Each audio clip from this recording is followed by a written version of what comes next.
Hey everybody, this is Gay Tobrick from the Canadian Taxpayers Federation, here to talk to you today about how much you're actually paying in PST in Saskatchewan. This year, the provincial government is projecting to take in about $2.6 billion in PST revenue.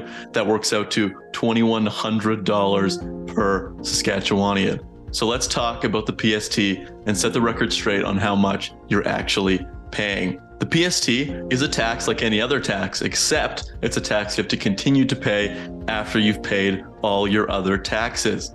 It's a tax that keeps on taxing.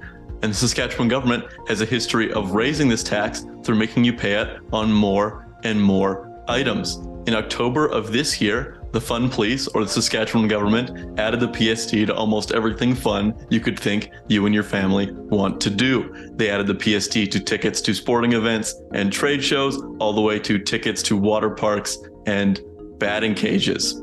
The problem is, this isn't the first time they've done this. In 2017, they wholesale raised the PST from 5 to 6%, but also added it to used cars, restaurant meals, and children's clothes. So let's take this all together and find out how much you're paying.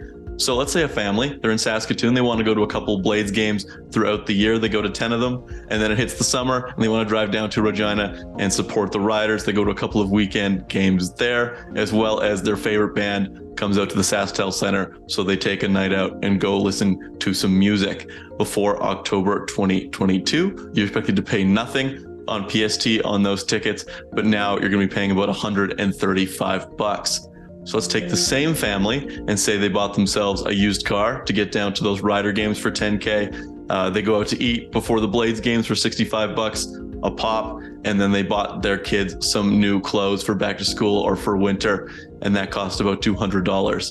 Now they can expect to be paying about $658 in PST on that, whereas before they were added, you would pay absolutely nothing. So despite the government only increasing the PST by 1 percentage point, a family could expect to pay over $800 more to the government just through all these things that they added. And the government hasn't made much use out of all this new money.